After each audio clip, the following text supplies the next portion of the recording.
Hello and welcome to PW only I. स्वागत है आप सभी लोगों का हमारे आज के इस सेशन में। आई होप कि आप सब एकदम बढ़िया होंगे और आप सभी लोगों की पढ़ाई लिखाई एकदम टनाटन चल रही होगी। तो चलिए अपने आज के संभव सीरीज के इस सेशन को शुरू करते हैं। आप सभी लोगों को पता है कि लास्ट सेशन में हम सभी लोगों ने एक बहुत ही इंपॉर्टेंट टॉपिक कवर किया था and that was about local uprising and that was chapter number 6 of spectrum. तो चैप्टर 6 जो कि पीपल्स अपराइजिंग के बारे में था, we have already covered. It's done. In chapter 7 आज हम लोग कवर करने वाले हैं चैप्टर 7 जो कि रिवोल्ट ऑफ 1857 की बात करता है। इस टॉपिक पर आज हमारी बातचीत होगी। तो चैप्टर 7 आइए हम लोग कवर करते हैं। चैप्टर 7 की जब हम लोग शुरुआत करते हैं तो थोड़ा सा स्पेक्ट्रम से हटकर कुछ डिस्कशन करते हैं, फिर हम स्पेक्ट्रम पर आएंगे। एज वी ऑल नो कि संभव सीरीज में हम स्पेक्ट्रम का पार्ट कवर कर रहे हैं, that we will cover, of course we will cover.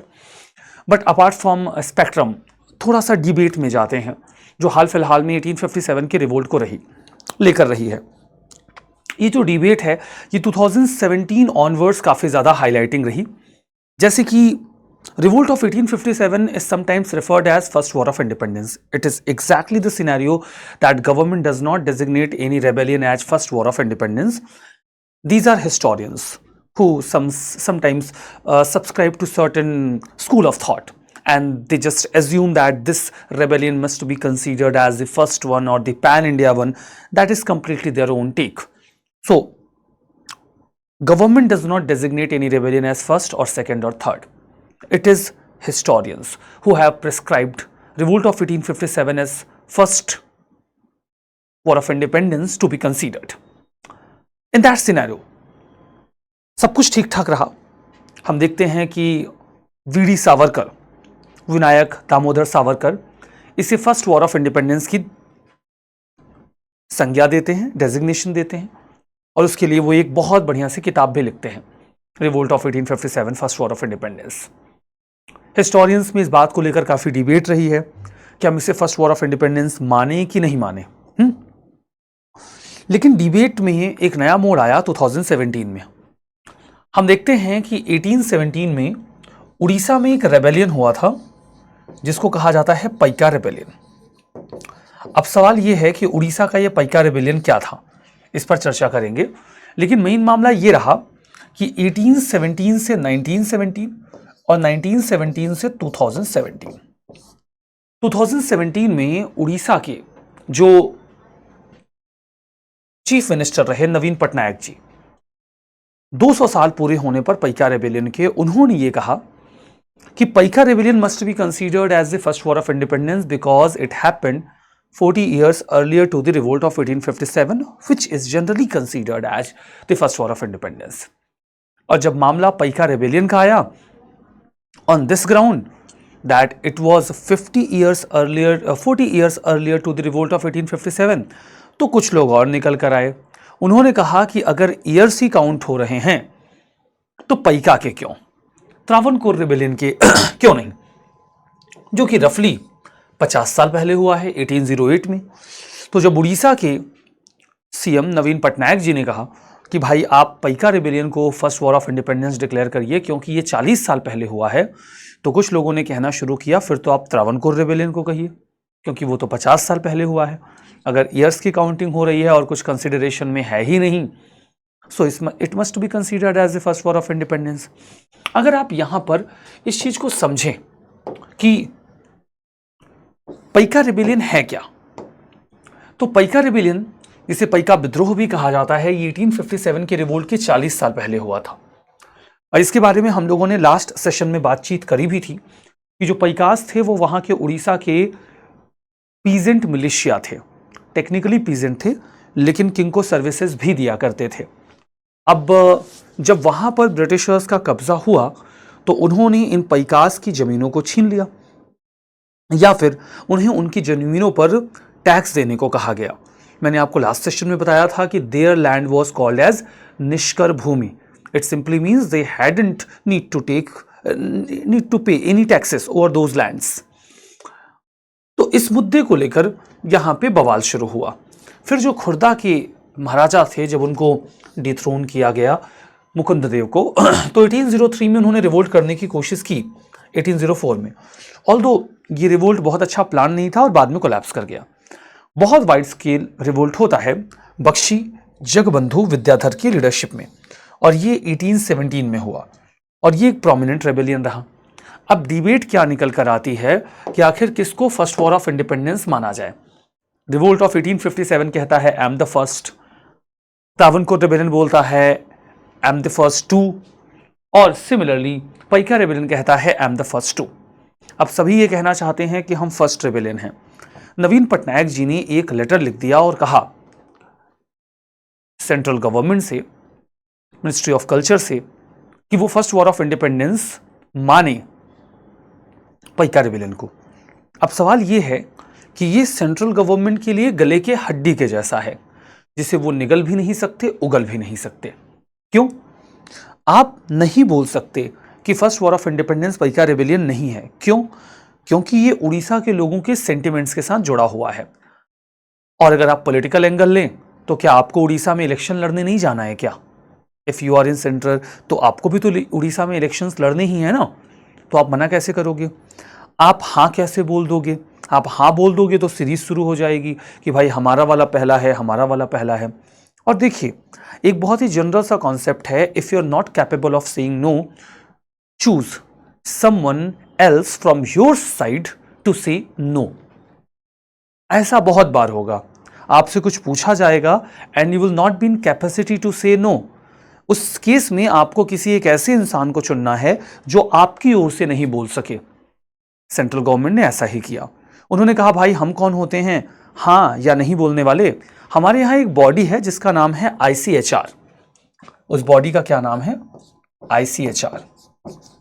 और ICHR नाम की जो बॉडी है ना, यानी कि Indian council of historical research, Indian council of historical research, बोले हम कौन होते हैं कि हम किसी को हाँ या नहीं कहें। ये जो बॉडी है ये बताएगी। इन्होंने इस मामले को ICHR को भेज दिया। ICHR ने पूरा इवैल्यूएशन किया और फिर 2021 में मीडिया वालों ने तो डिक्लेयर ही कर दिया था कि हाँ अभी तो पैका रेबेलियन ही फर्स्ट माना जाएगा, NCERT अपडेट होकर आ जाएगी। इन लोगों को सबसे पहले खबर मिलती है। हालांकि 2021 में राज्यसभा में एक क्वेश्चन को आंसर करते हुए सेंट्रल गवर्नमेंट की ओर से ये स्पेसिफाई किया गया कि वो किसी भी रेबेलियन को फर्स्ट वॉर ऑफ इंडिपेंडेंस नहीं बुलाएंगे। और वैसे भी it is not just time frame जिसके बेसिस पर आप किसी को फर्स्ट या सेकंड डेजिग्नेट करेंगे। अगर आप टाइम स्केल देखेंगे तो एक बहुत ही छोटा सा रेबेलियन था जो कि एक सर्टेन उड़ीसा के रीजन में हुआ था, जबकि 1857 का रिवोल्ट लगभग पूरा नॉर्थ इंडिया कवर करता है। तो अगर हमें किसी को फर्स्ट वॉर ऑफ इंडिपेंडेंस बुलाना भी है, it must be called as revolt of 1857।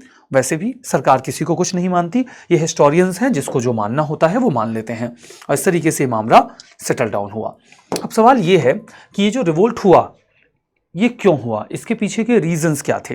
तो जब हम रीजंस को स्पॉट करते हैं तो हम इसे मल्टीपल डायमेंशंस में देखते हैं, जैसे कि इसके इकोनॉमिक रीजंस क्या थे, पॉलिटिकल क्या थे, एडमिनिस्ट्रेटिव क्या थे, सोशल क्या थे, मिलिट्री क्या थे, और आउटसाइड इवेंट्स का क्या इस पर कोई इन्फ्लुएंस रहा है, हम उसे भी कॉग्निजेंस में लेंगे। सबसे पहले तो हम इसके इकोनॉमिक कॉजेस को एक्सप्लोर करते हैं।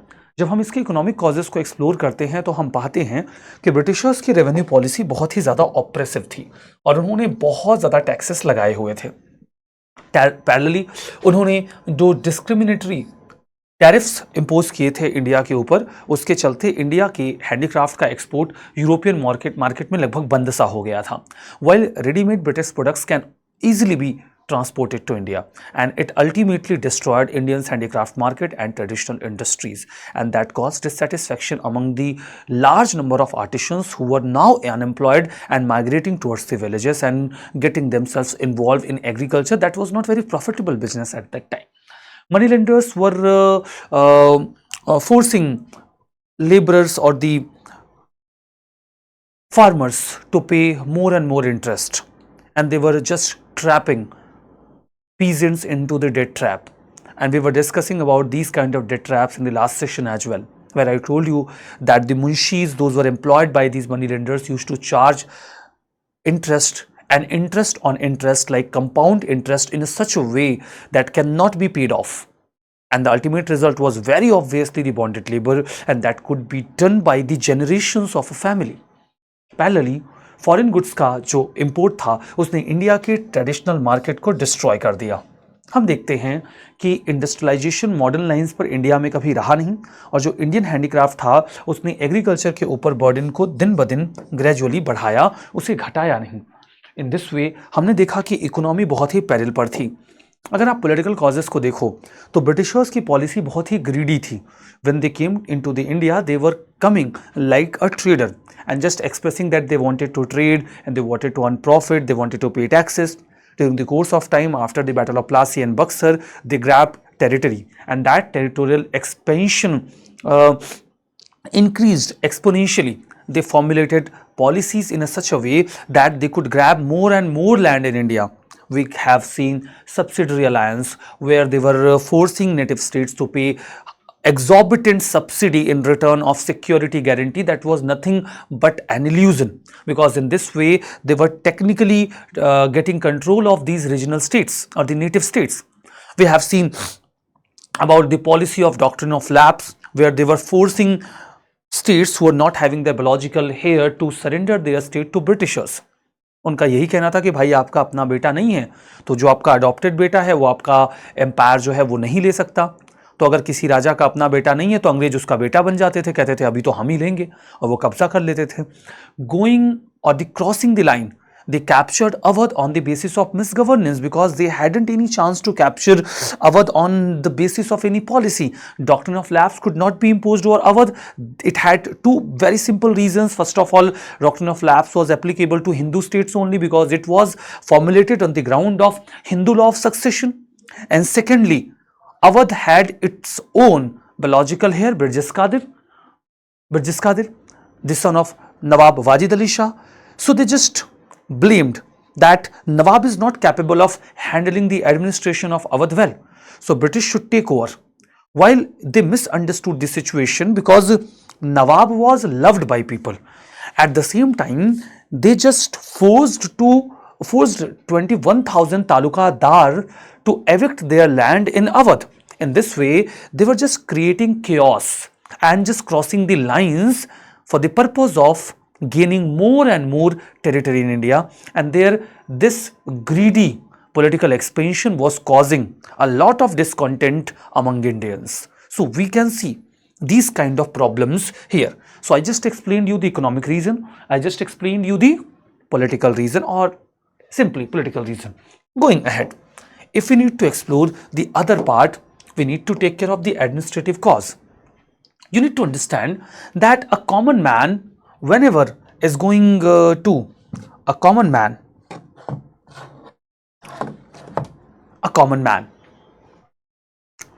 whenever it connects with the administration, they generally connect with three key elements. If you're having any problem, you will approach the police. Secondly, you will approach the civil servants. And thirdly, you will approach the lower judiciary.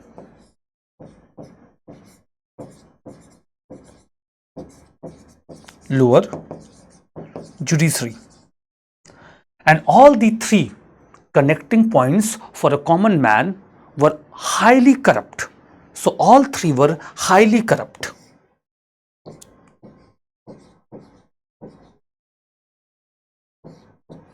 जो justice system था, इनको access करना expensive था, complex था और time taking था. It was also time taking. Thank you. मुझे ठंडा पानी दीजिएगा. It was also time taking. ठीक है.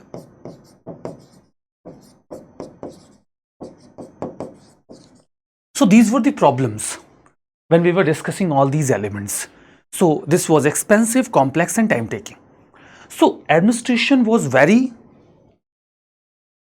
hard to access, and that's why people were very much saddened or disappointed with this kind of administrative setup.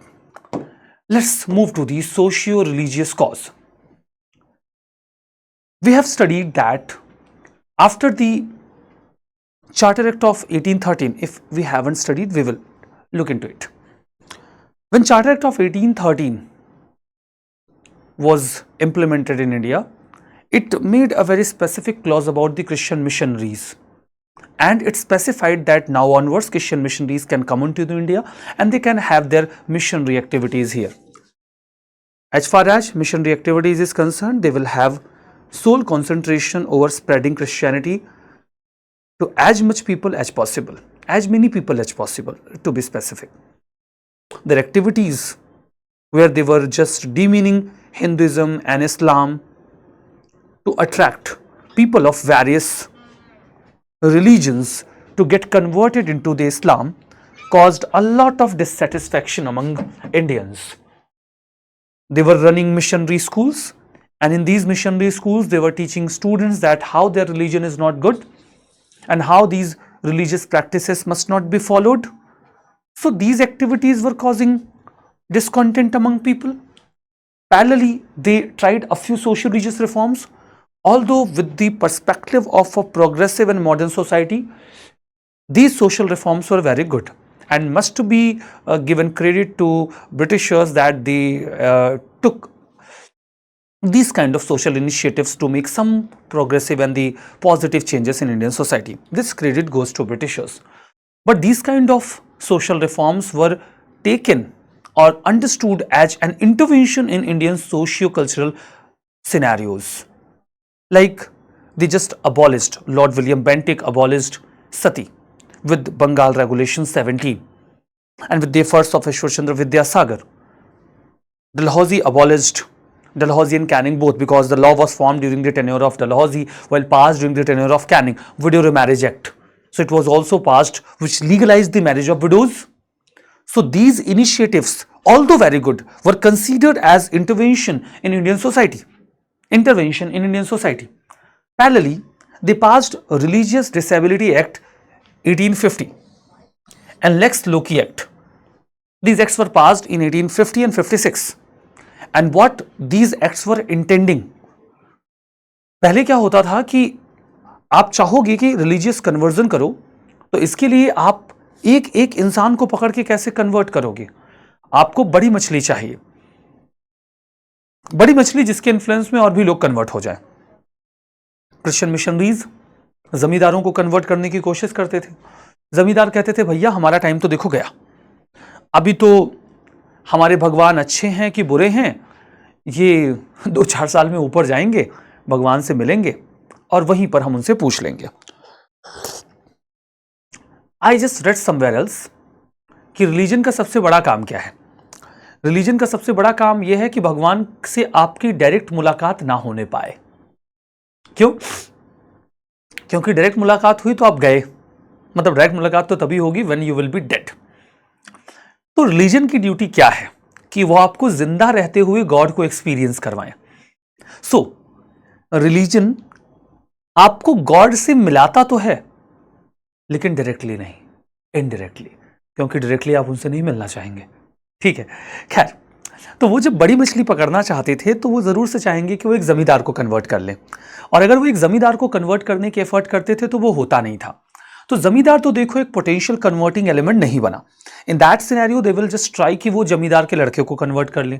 भैया वो अंग्रेजी पहनता नहीं, अंग्रेजी पढ़ता है और कोट पैंट पहनता है, बूट पहनता है, हैट लगाता है, वैगन में चलता है, सिनेमा देखने जाता है, जो उस समय थिएटर्स हुआ करते थे। अगर आप उसे कन्वर्ट कर लो क्रिश्चियनिटी में तो इट इज वेरी पॉसिबल कि उसके इन्फ्लुएंस में आने वाले और बाकी के लोग भी कन्वर्ट हो जाएं। हाँ, ये सिनेरियो बनता है। तो वो हमेशा ये एफर्ट करते थे कि वो जमींदार के लड़के को कन्वर्ट कर लें। लेकिन जमींदार का लड़का क्यों कन्वर्ट होगा? क्योंकि उसकी सारी शानो शौकत जो है वो तो उसके फादर की प्रॉपर्टी के ऊपर है, उनकी जमींदारी के ऊपर है, जो सारा स्वैग है। और जैसे ही वो क्रिश्चियनिटी में कन्वर्ट होगा, एज पर Hindu law of succession and tradition, he will lose all the property rights over his paternal property. वो लूज कर जाएगा। तो वो कहेगा कि भाई साहब आपका धर्म हमको बहुत बढ़िया लग रहा है, हमारा मन भी कर रहा है कि कन्वर्ट हो जाए, लेकिन काहे हो जाए, जमींदारी पिताजी की चली जाएगी, सारी शौकत निपट जाएगी, तो हम आपके धर्म के चक्कर में अपनी जिंदगी तो नरक बनाने से रहे। अभी क्रिश्चियन मिशनरीज को बड़ी प्रॉब्लम होती थी, उनको लगा भाई यार ये नियम कानून थोड़ा परेशान कर रहे हैं, तो उन्होंने जाके अंग्रेजों से बोला कि भाई ये जो जमींदार के लड़के लोग या अमीर लोग कन्वर्ट होना चाहते हैं ना, ये कन्वर्ट होने के बाद अपना पैसा लूज कर देंगे, प्रॉपर्टी लूज कर देंगे, इसलिए ये कन्वर्ट नहीं होना चाह रहे हैं। तो क्या किया जाए, आप इस प्रॉब्लम को रिजॉल्व करो। तो अंग्रेजों ने क्या कहा, अभी ठीक करके देता हूं, और उन्होंने लेक्स लोकी एक्ट और रिलीजियस डिसेबिलिटी एक्ट पास कर दिया। ये एक्ट्स क्या प्रावधान करते थे? Under these acts if someone is changing their religion, even after changing their religion, they will be Clement of their paternal property. अब जब इस कानून की खबर हमको लगी तो हमको लगा भाई ये अंग्रेज कितना गिर गए हैं, मतलब ये कन्वर्जन करने के लिए किसी भी हद तक गिर सकते हैं, मतलब ये लॉज बना रहे हैं ताकि वो इंडिया में ज्यादा से ज्यादा कन्वर्जन्स कर सकें। Is it a good idea? तो इस चीज को लेकर काफी यहां पर बवाल रहा, काफी विवाद रहा। अब यहां पर जब हम आगे बढ़ते हैं और हम बात करते हैं मिलिट्री कॉज की, मिलिट्री कॉज पर अगर हम आगे बढ़ें तो हम देखते हैं कि मिलिट्री में बहुत ही वाइड स्प्रेड डिससेटिस्फैक्शन था, again because of British policies. Military में क्या है, सबसे पहले तो ओवरसीज कैंपेन्स। इंडियंस के मन में एक मिसकंसेप्शन था, although that was not right, even Raja Ram Mohan Roy used to condemn this kind of practices. यहां ये कहा जाता था that we can not cross ocean, because if we will cross ocean we will lose our caste, और जब आप वापस लौटेंगे समंदर को पार करके तो Indian caste group will not accept you as usual. क्या प्रॉब्लम थी समंदर पार करने में? कहा यह जाता था कि समंदर को पार करते वक्त आपको जो मिलेगा वो खाना पीना पड़ेगा।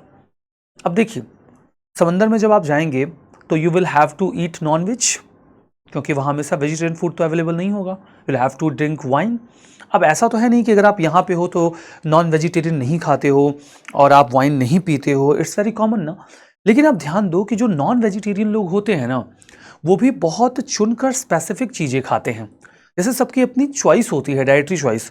कुछ लोग कहते हैं, इन जनरल लोग नॉनवेज के नाम पर क्या खाते हैं, मैं कुछ और शौकीन लोगों की बात नहीं कर रहा हूँ, वो लोग क्या खाते हैं, वो फिश खाएंगे, चिकन खाएंगे, मटन खाएंगे, मतलब ज़्यादातर लोग तो यही खाना पसंद करते हैं। ये बहुत ही कॉमन नॉन वेजिटेरियन फूड है। ऑल्दो आई एम वेजिटेरियन और मुझे इसका कोई एक्सपीरियंस नहीं है कि हाँ लोग क्या क्या खाते हैं, but as I have seen in my surroundings and in society, people use to take these three kind of very common food, chicken, mutton and fish.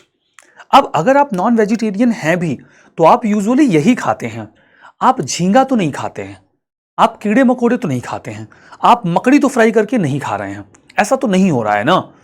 तो आप अगर नॉन वेजिटेरियन हैं भी तो कीड़े मकोड़े थोड़ी फ्राई करके आप खा रहे हैं कि चलो आज चाय के साथ थोड़े कीड़े मकोड़े की चटनी बना लेते हैं या उसको कुरकुरे बना के खाते हैं, ऐसा नहीं करता है कोई। लेकिन जब आप समंदर में जाते हैं वॉयजेस में, तो वहां पर आपको सी फूड खाना पड़ सकता है, जो हो सकता है कि आप एक्सेप्ट ना करते हो। इन दैट केस ऐसा माना जाता है कि आप अपनी कास्ट लूज कर रहे हैं।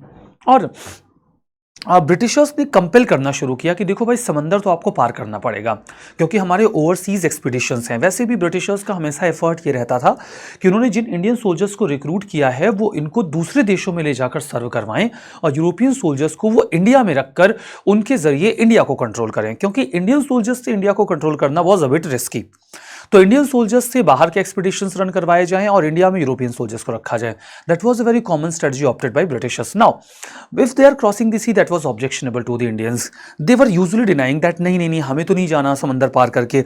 देन दे वर फोर्स्ड कि नहीं जाना पड़ेगा या तो नौकरी छोड़ दो। उसके बाद क्या हुआ कि इन लोगों ने एक कानून इंट्रोड्यूस किया and that was General Service Enlistment Act. And what was that law? Under that General Service Enlistment Act, they just forced before joining services to all the soldiers that if you want to join British services, British military and British army, that was very lucrative at that time.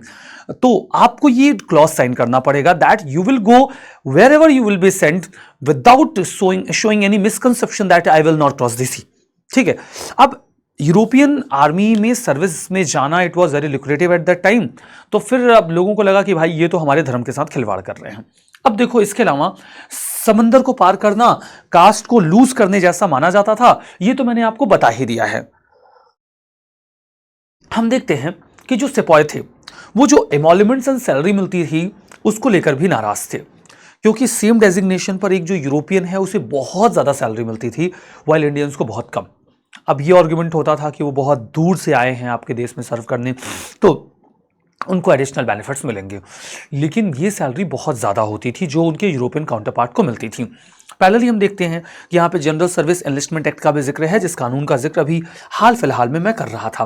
फिर हम देखते हैं कि military में कई तरीके की और पाबंदियां हुआ करती थी, जैसे कि आप रिलीजियस सिंबल्स नहीं पहन सकते, टर्बन नहीं लगा सकते, टोपी नहीं लगा सकते, तिलक नहीं लगा सकते, माला नहीं पहन सकते। इस तरीके के रिलीजियस सिंबल्स को यूज़ करने पर पाबंदी होती थी। इसके अलावा आप देखो तो पहले एक एडिशनल भत्ता मिला करता था एक्टिव सर्विस के लिए। आप पैसिव सर्विस में हैं तो फिर एक सैलरी मिलती थी, जब आप लड़ने जाते थे तो एक्टिव सर्विस का एडिशनल भत्ता मिलता था। बेंटिक ने आके वो एडिशनल भत्ता भी बंद कर दिया। बाद में इनको पंजाब और सिंध को ओवरसीज टेरिटरी मान के लड़ने जाने पर एडिशनल भत्ता मिलता था, वो भत्ता भी इन्होंने बंद कर दिया। तो सोल्जर्स उस बात को लेकर बड़े नाराज हो गए कि एडिशनल भत्ता भी आपने बंद कर दिया। बियॉन्ड दैट वो रेशियल डिस्क्रिमिनेशन किया करते थे। जो यूरोपियन सोल्जर्स होते थे they were very much connected to the administration, उनको वहाँ पे कोई कुछ कहता नहीं था, जबकि इन्हें दूर दूर भगाया जाता था कि भाई तुम दूर ही रहो, तुम इधर ना आओ। तो इस तरीके के रेशियल डिस्क्रिमिनेशंस को भी इनको फेस करना पड़ता था। अपार्ट फ्रॉम दैट इनको प्रमोशंस नहीं मिलते थे। मैं आपको बता दूं कि फर्स्ट वर्ल्ड वॉर तक जो मैक्सिमम प्रमोशन इनको मिल सकता था वो नायब सूबेदार या सूबेदार तक का होता था, उसके ऊपर इनको कोई प्रमोशन नहीं दिया जाता था। इनको कमीशन रैंक्स कभी नहीं दिए जाते थे, आर्टिलरी या कोई भी स्ट्रेटजिक जो पोजीशन है वो इनको कभी भी नहीं दी जाती थी। इस तरीके के जो डिस्क्रिमिनेशंस आर्मी में किए जा रहे थे, इस चीज़ को लेकर इनमें काफ़ी ज़्यादा परेशानी थी। प्लस इनिशियली ये आर्मी में केवल अपर कास्ट के लोगों को हायर कर रहे थे, बाद में इन्होंने लोअर कास्ट के लोगों को भी रिक्रूट करना शुरू किया। इस चीज़ को लेकर अपर कास्ट के लोगों ने अपोज करना शुरू किया that why you are recruiting lower caste people and allowing them to sit with us and eat with us. तो इस तरीके की जो अनटचेबिलिटी की प्रैक्टिस थी उस चीज़ को लेकर भी आर्मी में डिससेटिस्फैक्शन रहा।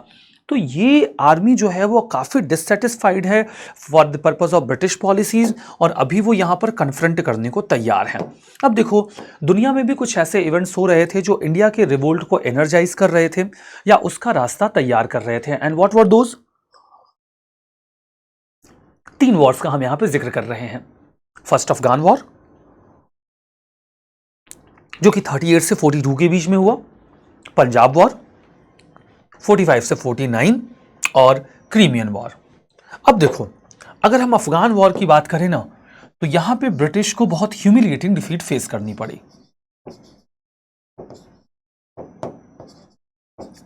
ह्यूमिलिएटिंग डिफीट यहां पर देखो, they were defeated, they were not just defeated, they were in fact humiliated. Secondly if you talk about Punjab wars में they won, British won, Crimean war they won, लेकिन यहां पर I will have to add somehow,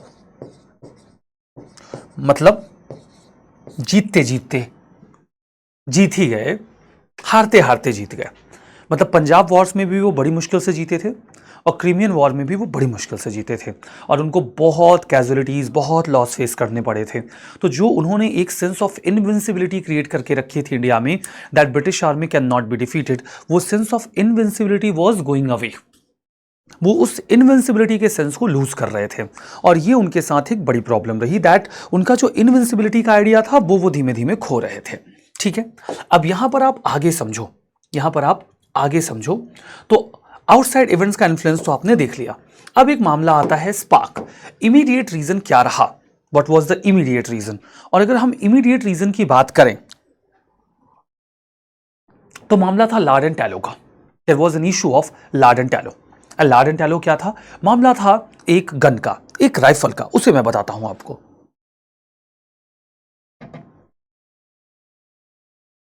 ये मामला क्या है? सबसे पहले तो रिपोर्ट आई कि ये लोग आटे में हड्डियों का चूरा मिला रहे हैं, बोन डस्ट। क्यों? धर्म भ्रष्ट करने के लिए। चलो, जैसे तैसे इन्होंने इस चीज को मैनेज किया। हम देखते हैं कि क्या था। पहले एक राइफल इस्तेमाल होती थी, उस राइफल में कुछ खामियां थी। खामी क्या थी पुरानी राइफल में? सबसे पहले तो राइफल को आप इस पेन की तरह इमेजिन करिए, just imagine it like a pen. ठीक है, इट्स दिस, इसे आप पेन को आप राइफल मान लीजिए। ठीक है, अब अगर ये पेन राइफल है तो इसको यूज करने का तरीका क्या था? you'll have to carry 2 bags। जो एक सोल्जर होगा उसे 2 बैग्स कैरी करने होंगे। क्यों? एक बैग में होगा गन पाउडर और दूसरे बैग में होगा बुलेट। अब इस गन को यूज करने का तरीका क्या है? आप राइफल को, अगर आपको फायर करने को कहा जाएगा तो आप राइफल को हाथ में पकड़ेंगे, ठीक है। ये राइफल का बैरल है। इस बैरल में आप यहां जो एक बैग है जिसमें गन पाउडर है, उसमें कोई मान लीजिए मेजरमेंट यूनिट रही होगी, आप उससे निकालेंगे गन पाउडर और बैरल में भरेंगे। बैरल में भरने के बाद इसी राइफल में एक रॉड लगी होती थी, आप उस रॉड को निकालेंगे और उस रॉड को इसके ऊपर पुश करते हुए आप गन पाउडर को सॉलिडिफाई करेंगे। और जब आप गन पाउडर को सॉलिडिफाई कर लेंगे उसके बाद आप इस पॉकेट में से निकालेंगे बुलेट और बुलेट को उसमें डाल देंगे। बुलेट को डालने के बाद अब आप उसे फायर करेंगे। अब देखो, ये जो पूरा प्रोसेस था पुरानी राइफल को इस्तेमाल करने का, इस पूरे प्रोसेस में कुछ खामियां थी। पॉइंट नंबर 1, ये पूरा प्रोसेस टाइम टेकिंग था। मतलब गन पाउडर को निकालना, भरना, सॉलिडिफाई करना, उसके बाद बुलेट को उसमें रखना, फिर फायर करना। It was a long process, ठीक है। पॉइंट नंबर 2, जो सोल्जर वॉर फील्ड में जाता था उसे 2 बैग्स कैरी करने पड़ते थे और इस गन को यूज करना उस प्रोसेस में थोड़ा कॉम्प्लिकेटेड होता था। पॉइंट नंबर 3, आप इस पूरे प्रोसेस को तब फॉलो करते थे apart from training in the battle ground, जब आपके ऊपर गोलियां बरसाई जा रही होंगी और आपकी खुद की जान को खतरा होगा। जब आपकी जान को खतरा होगा उस सिनेरियो में आप इस तरीके से गन को फायर करेंगे। मतलब जब आप बहुत ही स्ट्रेसफुल एटमॉस्फेयर में होते हैं तो इस पूरे प्रोसेस को फॉलो करना एक तो कॉम्प्लिकेटेड होता था, दूसरा कि यहां पर गन पाउडर की हड़बड़ी में कम या ज्यादा जाने की प्रोबेबिलिटी बहुत ज्यादा होती थी। अब गन पाउडर के ज्यादा या कम जाने से क्या हो जाता था? गन पाउडर ज्यादा गया तो फायरिंग की रेंज बढ़ जाएगी, गन पाउडर कम गया तो फायरिंग की रेंज घट जाएगी, यानी कि निशाना चूकने की संभावना रहेगी। जब आप ट्रेनिंग करते हैं तो पीस टाइम में करते हैं, बड़े इत्मीनान से आप एक सर्टेन टाइम फ्रेम में गन पाउडर डालते हैं। कम से कम आप साइकोलॉजिकली तो रिलैक्स्ड होते ही हैं कि आपको गोली नहीं लगने वाली या आप नहीं चलानी है खाली, ठीक है। तो उस समय तो आप जो बढ़िया से मेजर करके जो गन पाउडर है वो भरते हैं और आप एक सर्टेन रेंज की प्रैक्टिस करते हैं। लेकिन बैटल ग्राउंड में सिनेरियो डिफरेंट होता है और उससे फायरिंग की रेंज डिफर करती है, तो अक्सर निशाने चूक जाया करते थे। इन सभी प्रॉब्लम्स को रिजॉल्व करने के लिए ब्रिटिशर्स एक न्यू टाइप ऑफ राइफल को इंट्रोड्यूस करते हैं। And what was that new type of rifle? That new type of rifle was Enfield rifle Muscat. That new type of rifle was pattern 1853। Pattern 1853। And what was that pattern 1853? Enfield rifle musket। Pattern 1853 Enfield rifle Muscat, ठीक है। Pattern 1853 Enfield rifle Muscat का वो इस्तेमाल कर रहे थे। अब देखो यहां पर क्या मामला बनता है, यहां पर क्या मामला बनता है। इस राइफल को यूज करने के साथ एक कार्ट्रिज आया। कार्ट्रिज क्या है?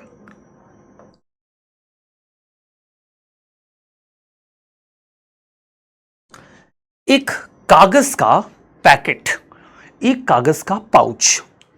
इस कागज का जो पाउच है, ये जो कागज का पाउच है, इसमें सबसे पहले तो नीचे एक बुलेट रख दी जाती थी। सबसे पहले तो नीचे एक बुलेट रख दी जाती थी।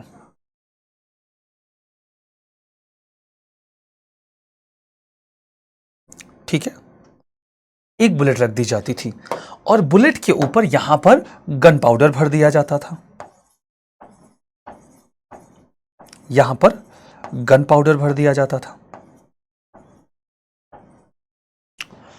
और उसके बाद इस कागज को ऊपर से मरोड़ के बंद कर दिया जाता था। ये बहुत ही बढ़िया अरेंजमेंट था। ये बढ़िया अरेंजमेंट तो था क्योंकि इसे इस्तेमाल करने से, इस कार्ट्रिज को इस्तेमाल करने से बहुत सारी प्रॉब्लम सॉल्व हो गई। अब जो नई राइफल थी उसमें प्रॉब्लम सॉल्व कैसे हुई? इस प्रॉब्लम को सॉल्व करते हुए अगर आप देखो तो अब ये मामला बहुत आसान हो गया। आसान कैसे हो गया कि अब आपको इस कार्ट्रिज को बस ऐसे दांत से खींच के खोलना है और खोलने के बाद आपको जो राइफल है, राइफल के बैरल में जो भी गन पाउडर उसमें है वो भर देना है। अभी आपको मेजर नहीं करना बैटल ग्राउंड में, उसमें मेजर करके कंपनी से भर के आया है। आपने उसको भर देना है, उसके बाद ये रॉड निकालनी है और इस रॉड से इसको सॉलिडिफाई करना है। और सॉलिडिफाई करने के बाद ये जो कार्ट्रिज है जिसके निचले हिस्से पे ये बुलेट लगी हुई है, आप इस बुलेट वाले हिस्से को उस पर रखिए और इसे तोड़ दीजिए। बुलेट नीचे चली गई और आप फायर कर दीजिए। अब ये नई राइफल कई मायनों में बेहतर थी। कैसे?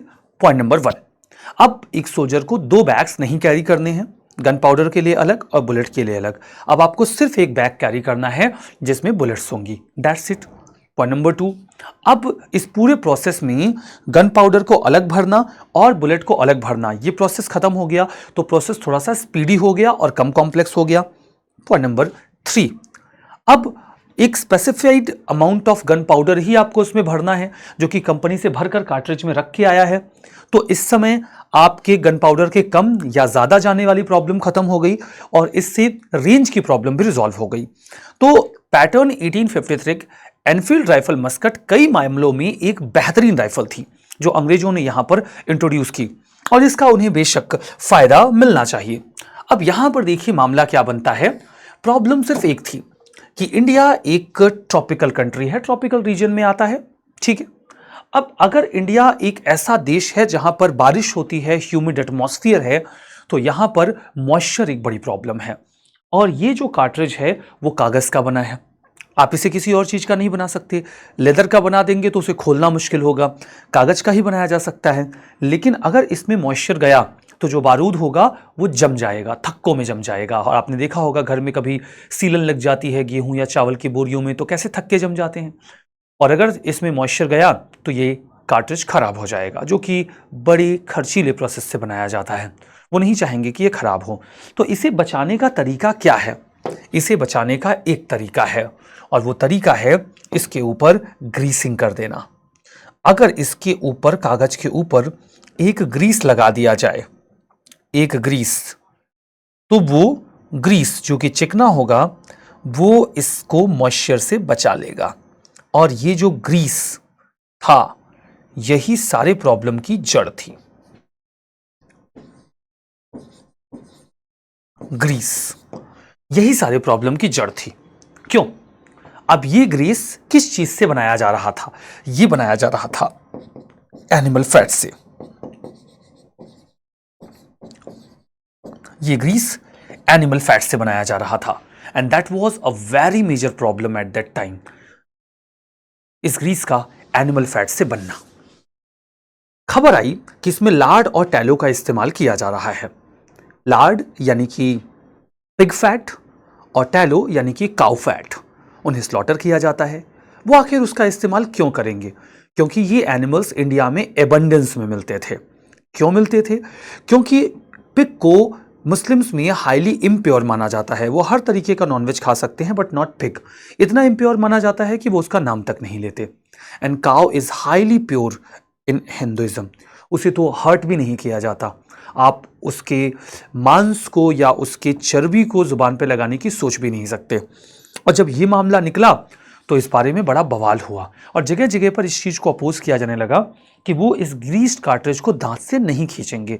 कई सोल्जर्स ने तो ऑफर किया कि हम हाथ से तोड़ देंगे, कागज का ही तो है, लेकिन इससे यूनिफॉर्मिटी मेंटेन नहीं होगी और ट्रेनिंग गड़बड़ हो जाएगी। ब्रिटिशर्स ने इस चीज को ऑब्जेक्ट किया। उन्होंने कहा बैटल ग्राउंड में इससे प्रॉब्लम हो जाएगी क्योंकि एक साथ फायर नहीं किया जा सकेगा।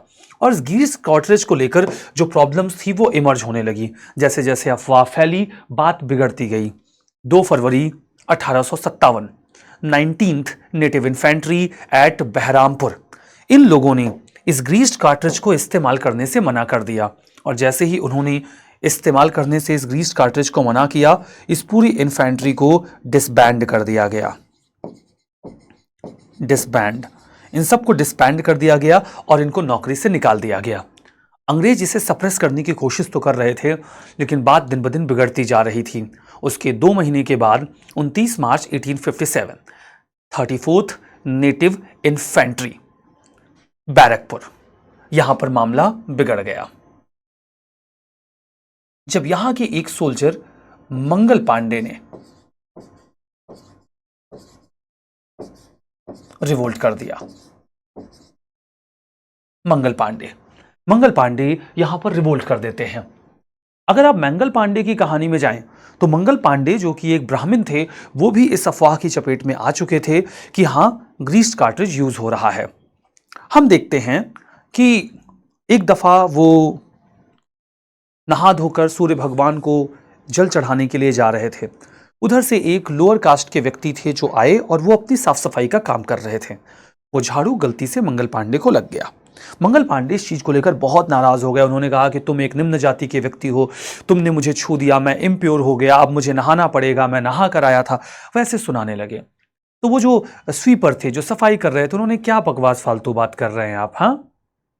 काहे का प्योर, काहे का इम्प्योर? आपसे ज्यादा प्योर हम हैं और आपसे ज्यादा हिंदू भी हैं। कम से कम हम गाय की चर्बी तो दांत से नहीं खींचते हैं ना, जो तुम करते हो। वो एकदम शॉक में चले गए, बोले ये सब अफवाह है, सब फालतू की बात है। वो बोले फालतू की बात जिसको बताना होगा उसको बताना, ठीक है। इसके पहले वो अपने सुपीरियर से पूछ चुके थे और उन्होंने बोला था कि नहीं नहीं मंगल पांडे, कोई बात नहीं है, अफवाह है ये, ठीक है। वो मान भी गए थे। उन्होंने ये कारतूस दांत से खींचे भी थे। उन्होंने कहा चलो तुमको दिखाता हूं। पता नहीं ये सच है झूठ है, उन्होंने दिखाया था नहीं दिखाया था, पर समहाउ मंगल पांडे वो श्योर कि इन कारतूसों में गाय और सुअर की चर्बी मिलाई जा रही है। और ये उनके लिए बहुत ही दहलाने वाली बात है। आई डोंट नो कि आप इस फीलिंग को समझ पाएंगे कि नहीं, ना समझे तो ही बेहतर है। भगवान न करे कि आपको ऐसा कभी महसूस करना पड़े जब आपको ऐसा लगेगा कि आपका फेथ चला गया। मतलब आपने कुछ, मतलब आपने गाय की चर्बी जुबान को लगा दी, आपको लगेगा अब इस दुनिया में कुछ नहीं है, इट्स ऑल गॉन नाउ, अब कुछ बचा नहीं है जीवन में, अब जीने मरने का कोई मतलब नहीं है, क्योंकि आपने अपना फेथ जो है उसे लूज कर दिया है। मंगल पांडे को लगभग वही फीलिंग थी। उन्होंने रविवार का दिन चुना। उन्होंने कहा कि जब ये चर्बी वाले कारतूस दांतों को लग ही गए हैं तो कुछ और सही।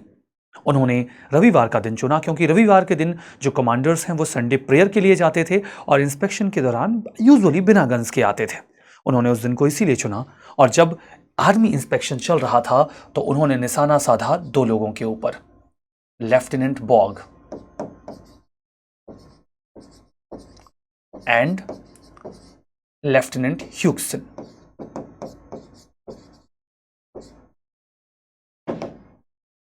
लेफ्टिनेंट ह्यूक्सन, उन्होंने दो लोगों को निशाने पे लिया, लेफ्टिनेंट बॉग और लेफ्टिनेंट ह्यूक्सन, ठीक है।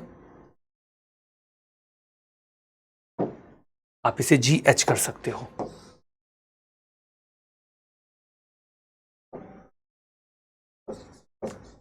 ह्यूक्सन, उन्होंने उनको निशाने पे लिया और शूट कर दिया। वो दोनों को बारी बारी से गोली मारते हैं। वो चिल्लाते रहते हैं बाकी सोल्जर्स से कि मंगल पांडे को पकड़ो, लेकिन कोई भी मंगल पांडे को हाथ नहीं लगाता है इंडियन सोल्जर। वो तीसरी बुलेट भर रहे होते हैं, तब एक इंडियन सोल्जर जिसका नाम पलटू था वो पलट गया। उसने जाके मंगल पांडे को पीछे से पकड़ा, उसने मंगल पांडे को पीछे से पकड़ा और उसके बाद कई सारे और यूरोपियन सोल्जर आ गए। मंगल पांडे को पता था आगे क्या होने वाला है। मंगल पांडे ने वो तीसरी गोली खुद को मारी। हालांकि वो उससे सिर्फ घायल हुए और मरे नहीं। बाद में उन्हें ट्रीट किया गया और ट्रीट करने के बाद उन्हें हैंग कर दिया गया 8 अप्रैल को, और इसे इस रिवोल्ट की पहली बुलेट या गोली माना जाता है। लेकिन अंग्रेज इस तरीके से इस मामले को दबा नहीं सकते थे। मामला आगे बढ़ा जब 24 अप्रैल को 3rd नेटिव कैवेलरी जो मेरठ में स्टेशन थी, उन्होंने रिवोल्ट कर दिया। जब उन्होंने रिवोल्ट किया तो 85 लोग जो थे उन्हें डिसमिस किया गया और 9 मई को 10 साल की सजा सुना दी गई। और जब उन्हें 9 मई को 10 साल की सजा सुनाई गई तो 10 मई को उन्होंने जेल को तोड़ दिया। 10 मई को उन्होंने जेल को तोड़ा।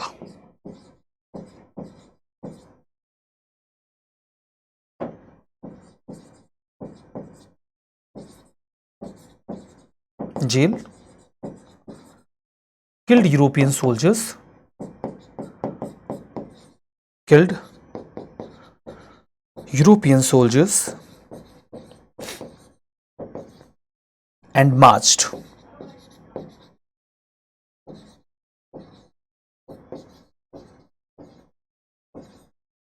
towards Delhi, और वो दिल्ली गए। हम देखते हैं कि 12 मई को 1857 में उन्होंने दिल्ली पर कब्जा कर लिया। साइमन फ्रेजर और बाकी के इंग्लिशमैन मारे गए। दिल्ली पर कब्जे करने के बाद उन्होंने बहादुर शाह जफर को लीडरशिप एज्यूम करने के लिए कहा। हालांकि वो हेजिटेंट थे, तो बख्त खान ने और उनके बेटे ने उनको समझाया कि आप लीडरशिप ले लीजिए, और बहादुर शाह जफर को इस रिवोल्ट का लीडर डिक्लेयर कर दिया गया, जिनकी उम्र 82 साल थी। बख्त खान प्रैक्टिकल लीडरशिप संभाल रहे थे। लगभग एक महीने के बाद 4 जून को लखनऊ और झांसी में रिवोल्ट हुआ और 5 जून को यह रिवोल्ट कानपुर पहुंच गया। ये रिवोल्ट फैलता गया। ऑल्दो ऐसे एक रिवोल्ट की प्लानिंग बैकग्राउंड में चल रही थी और आपस में कम्युनिकेशन चल रहा था। उसके लिए रोटी के टुकड़े और कमल के फूल का इस्तेमाल किया जा रहा था और संभवतः उसकी तारीख 30 मई डिसाइड की गई थी। ऑल्दो उस रिवोल्ट की कुछ खास जानकारी अवेलेबल नहीं है जिसकी प्लानिंग चल रही थी, और ये रिवोल्ट उसके 20 दिन पहले ही शुरू हो चुका था। और जब ये रिवोल्ट शुरू होता है तो ये धीमे धीमे इंडिया के अलग अलग हिस्से में फैलता चला जाता है। दिल्ली में लास्ट मुगल किंग बहादुर शाह जफर को इसका लीडर डिक्लेयर कर दिया गया। साइमन फ्रेजर, जो कि इंग्लिश पॉलिटिकल एजेंट था दिल्ली में, उसको मार दिया गया। लेफ्टिनेंट विलिगबी डिफेंड करने की कोशिश करते हैं हथियार खाने को। उन्हें लगता है कि वो उसे नहीं बचा पाएंगे, तो खुद ही हथियार खाने को आग लगा देते हैं।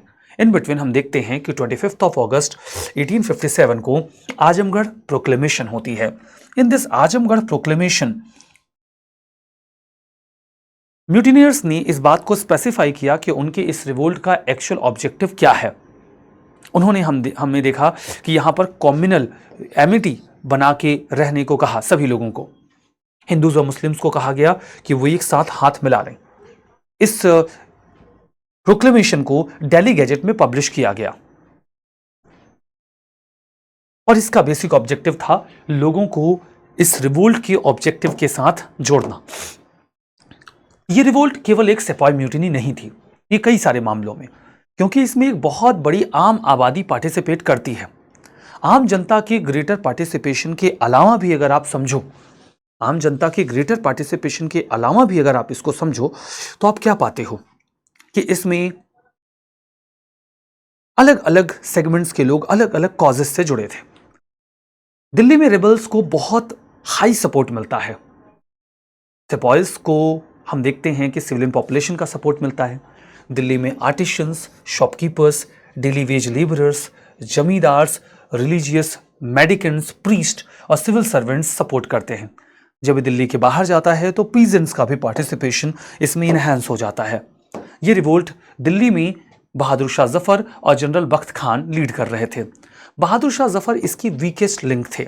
उनकी पर्सनालिटी वीक थी और उनके पास लीडरशिप स्किल नहीं थी। ये इस रिवोल्ट की कमजोरी भी साबित हुआ। हम देखते हैं कि वहां पर उन्होंने एक एडमिनिस्ट्रेटिव काउंसिल भी बनाई थी जिसमें 10 मेंबर थे। इसमें 6 मिलिट्री मेंबर और 4 सिविलियन मेंबर्स को रखा गया था जो दिल्ली का गवर्नेंस संभाल रहे थे। लखनऊ में इस पूरे मामले को बेगम हजरत महल संभालती हैं। हम देखते हैं वहां के राजा हुआ करते थे नवाब वाजिद अली शाह, और नवाब वाजिद अली शाह को अंग्रेजों ने डिपोज किया और मिस गवर्नेंस के ग्राउंड पे अवध पर कब्जा कर लिया। उन्हें कलकत्ता भेज दिया गया एक पेंशनर के तौर पे। बेगम हजरत महल ने अपने बेटे ब्रिजेस कादिर को इस रिवोल्ट का लीडर डिक्लेयर किया। हेनरी लॉरेंस, जो कि ब्रिटिश रेसिडेंट था, वो कुछ 100 लॉयल सिपॉयज के साथ रेसिडेंसी में छुप जाता है। रिवोल्ट करने वाले लोग रेसिडेंसी पर हमला करते हैं। हेनरी मारा जाता है और सिटी फाइनली ब्रिटिशर्स मार्च 1858 में ही रिकवर कर पाते हैं। झांसी में इस रिवोल्ट को रानी लक्ष्मीबाई ने लीड किया। हम देखते हैं कि रानी लक्ष्मीबाई यहां पर जब वहां पर मामला बिगड़ता है तो ब्रिटिशर्स ने इस ग्राउंड पर कि उनके पास अपना खुद का बायोलॉजिकल हेयर नहीं है, उन्होंने झांसी को अपने कब्जे में ले लिया। हालांकि वहां पर गंगाधर राव, जो कि राजा हुआ करते थे, वो बीमार थे। उन्हें पता था कि वो जल्दी ही सरवाइव नहीं कर पाएंगे, तो उन्होंने अपने कजिन के एक बेटे को गोद लिया जिनका नाम आनंद राव था, और उन्हें दामोदर राव नाम से उन्होंने गोद ले लिया। अंग्रेजों ने इन्हें रियल हेयर मानने से मना कर दिया, और जब गंगाधर राव की डेथ होती है तो 1854 में झांसी को कब्जा लिया गया। मणिकर्णिका, जो कि महाराजा ऑफ झांसी गंगाधर राव से मैरिड थी, वो इस पूरे मामले को अपने हाथों में ले लेती हैं, और जब रिवोल्ट शुरू होता है तो वो इस रिवोल्ट का हिस्सा बन जाती हैं और वॉर क्राई रेस करती हैं, मैं अपनी झांसी नहीं दूंगी। थोड़े समय के बाद उन्हें रामचंद्र पांडुरंग, जिन्हें तात्या टोपे कहा जाता था, वो ज्वाइन कर लेते हैं। झांसी ऑफ रानी जब नहीं डिफेंड कर पाती हैं झांसी को, तो अपने सोल्जर्स के साथ ग्वालियर जाती हैं। वहां जाने को लेकर दो तरीके के किस्से हैं। वहां के जो ग्वालियर के महाराजा थे वो जयजीराव सिंधिया थे उस टाइम पर। कुछ लोग कहते हैं जयजीराव सिंधिया ने अंग्रेजों का साथ दिया और झांसी की रानी की मदद करने के बजाय उनके ऊपर हमला कर दिया। कुछ कहानी के मुताबिक उन्होंने अपना फोर्ट उन्हें दे दिया था ताकि वो इस रिवोल्ट में आगे लीड कर सके, सिंपैथी दिखाते हुए। कहानी जो भी हो, हम देखते हैं कि ग्वालियर के जो सिंधियाज थे वो उनकी मदद तो नहीं करते हैं और वहां पर वो सिंधियाज को डिफीट करके ग्वालियर के फोर्ट पर कब्जा करती हैं। हालांकि जल्दी ही अंग्रेज वहां पर हमला करते हैं और उन्हें फोर्ट छोड़ना पड़ता है। वो बहुत ही बहादुरी से लड़ती हैं और उनको क्लोजली देखने वाले जो मिलिट्री कमांडर्स थे वो यही कहते हैं कि उन्होंने कभी भी इतनी फ्यूरियस तरीके से किसी विमेन को लड़ते हुए नहीं देखा था। जब यहाँ पर ह्यूरोज, जो कि इस पूरे रेबेलियन को क्रश डाउन करने के लिए झांसी और ग्वालियर में लीड कर रहा था, उसे एक क्लोज झलक मिलती है रानी की, तो वो देखकर सहम सा गया, क्योंकि उन्होंने घोड़े की कमान अपनी जुबान में दबा रखी थी, दांतों के नीचे। वो घोड़े को इंस्ट्रक्शन अपने पैरों से दे रही थी, उनके दोनों हाथों में तलवार थी और वो ब्रिटिश सोल्जर्स के गले काटते हुए आगे बढ़ रही थी। उसने कभी भी किसी विमेन को इस तरीके से लड़ते हुए नहीं देखा था और इसीलिए वो कहता है, हियर ले the women who was the only man among the rebels. ये उसका स्टेटमेंट है अबाउट क्वीन ऑफ झांसी। हालांकि हम देखते हैं कि जल्दी ही वो घायल हो जाती हैं और एक टेंपल में शेल्टर लेती हैं। वहीं पर उनकी मौत हो जाती है और मरते वक्त उन्होंने कहा कि मेरी डेड बॉडी अंग्रेज़ों को नहीं मिलनी चाहिए, मेरा शरीर अंग्रेज़ों को नहीं मिलना चाहिए। और जो मंदिर के प्रीस्ट थे उन्होंने उनके वर्ड्स को ऑनर किया और इसके पहले कि अंग्रेज मंदिर पर कब्जा कर पाते, उनकी डेड बॉडी को जला दिया गया। ब्रिटिशर्स को मिली तो केवल क्वीन की राख, and that's why Subhadra Kumari Chauhan उनके बारे में लिखती हैं, खूब लड़ी मर्दानी वो तो झांसी वाली रानी थी। सो उनके वैलर को हम सभी आज एक्नॉलेज करते हैं। कानपुर में नाना साहब, जो लास्ट पेशवा के बेटे थे बाजीराव सेकंड के, अंग्रेजों ने उन्हें पेंशन देने से मना कर दिया था, तो वो रिवोल्ट कर देते हैं और वो बहादुर शाह जफर को अपना एम्परर मान लेते हैं। सर ह्यू व्हीलर स्टेशनिंग ऑफिसर था जो सरेंडर कर देता है और उसी दिन मार दिया जाता है। बरेली में लीड करते हैं खान बहादुर खान, जो रोहिलखंड के रूलर थे। अंग्रेजों ने पेंशन दे देते हैं लेकिन वो इंटरेस्टेड नहीं थे। उन्होंने 40,000 सोल्जर्स की एक आर्मी तैयार की थी और अंग्रेजों को बहुत ही स्टिफ रेजिस्टेंस दिया था। ठीक है, इसके बाद बिहार में हम देखते हैं कि कुंवर सिंह हैं, जो जगदीशपुर के जमींदार हैं और वो इस रिवोल्ट को लीड करते हैं। वो खुद भी 80 साल के थे लेकिन उन्होंने बहुत ही फ्यूरियस तरीके से इस रिवोल्ट को जगदीशपुर में लीड किया। फैजाबाद में मौलवी अहमदुल्ला थे, उन्होंने रिवोल्ट किया और वो कभी भी नहीं पकड़े गए। हम देखते हैं कि वो जब शेल्टर लेते हैं तो पुआयना, जो कि शाहजहांपुर में है, वहाँ के राजा थे राजा जगन्नाथ सिंह, उन्होंने 50,000 सिल्वर कॉइन्स के बदले में मौलवी जी थे उनको मार दिया और अंग्रेजों ने उनको इनाम दे दिया। तो उन्होंने पैसों के चक्कर में, भगवान जाने किस बात के राजा थे ये, पैसों के चक्कर में इन्होंने मौलवी को मार दिया था। अब देखो, ये एक चार्ट है जिसमें दिखाया गया है कि कौन से लीडर्स इन्वॉल्व थे और किसने इस रिवोल्ट को सप्रेस किया। ठीक है, this is the list, you can have a look over this list as well. ठीक है, अब यहाँ पर देखते हैं रिवोल्ट के सप्रेशन के बारे में। जब हम रिवोल्ट के सप्रेशन के बारे में यहाँ पर बात करते हैं तो ब्रिटिशर्स जो हैं वो 1857 में दिल्ली को कैप्चर करते हैं और बहादुर शाह जफर जो है उनको कैप्चर करने के बाद रंगून एग्जाइल कर दिया जाता है। रॉयल प्रिंसेस में उनके 2 बेटे थे और एक ग्रैंडसन थे, मिर्ज़ा मुगल, मिर्ज़ा खिजर सुल्तान और मिर्ज़ा अबू बख्त, 3 लोग थे।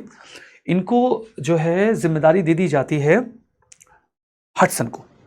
ठीक है, हटसन को बोला जाता है कि आप इनको देखो। और हम देखते हैं कि इन तीनों लोगों को, रॉयल प्रिंसेस को, जो हटसन है वो खूनी दरवाजे यानी कि दिल्ली के लाल दरवाजे पर लेकर आता है, जो कि चांदनी चौक में है, और वहाँ पर वो इन तीनों को पॉइंट ब्लैंक पर शूट करता है। शूट करने के बाद इन तीनों के कपड़े निकाले जाते हैं और इन्हें खूनी दरवाजे पर 3 दिनों तक लटका दिया जाता है और इनकी डेड बॉडीज़ को सड़ने दिया जाता है। इंडिया में कई सारे लोग रहे होंगे जो चाहते होंगे कि मुगल डायनेस्टी ख़त्म हो जाए, लेकिन ऐसे ये कोई नहीं चाहता रहा होगा। बहुत ही ब्रुटैलिटी के साथ दिल्ली में आपको हटसन लेन देखने को मिलेगा। आई डोंट नो उसका नाम अभी तक बदला क्यों नहीं गया है। ठीक है, सो बहादुर शाह जफर रंगून में ही 1862 में मरते हैं। जफर नाम से पोएट्रीज लिखा करते थे। अपने मरने से पहले खुद के बारे में लिखते हैं, कितना था बदनसीब जफर कू ए आर में, 2 गज जमी भी ना मिली, कब्र के लिए। कुएयार का मतलब है सरजमी। वो पहला एकमात्र मुगल बादशाह था जिसे इंडिया में दफन नहीं किया गया। बाकी सारे मुगल बादशाह इंडिया में ही दफन किए गए थे और उसे इस बात का मलाल भी रहा। हम देखते हैं कि नाना साहब को कानपुर में डिफीट कर दिया गया, वो नेपाल चले गए। तात्या टोपे बीट्री किए गए मान सिंह के द्वारा। यूपीएससी प्रीलिम्स का क्वेश्चन है, जो नारवाड़ के राजा थे और मान सिंह जो हैं वो उनके दोस्त थे और सिंधियास से काफ़ी क्लोजली एसोसिएटेड थे और सिंधियास ब्रिटिशर्स की हेल्प कर रहे थे। तो नारवाड़ के जो राजा हैं यहाँ पे मान सिंह, वो तात्या टोपे की खबर दे देते हैं। तात्या टोपे पकड़ लिए जाते हैं और उन्हें अप्रैल 1859 में हैंग कर दिया जाता है। झांसी ऑफ रानी बैटलफील्ड में मरी। 1859 तक कुंवर सिंह, बख्त खान, खान बहादुर खान ऑफ बरेली, राव साहब जो कि नाना साहब के भाई थे, मौलवी अहमदुल्ला, सभी मर चुके थे। बेगम हजरत महल नेपाल जा चुकी थी और 1859 के एंड तक ब्रिटिशर्स ने फिर से इंडिया पर अपना पूरा कंट्रोल स्टैब्लिश कर लिया था। And this is how this revolt was suppressed. इस रिवोल्ट के फेल हो जाने के पीछे क्या रीजंस रहे? ये रिवोल्ट लार्जली नॉर्थ इंडिया तक ही लिमिटेड था, सभी क्लासेस ने ज्वाइन नहीं किया था।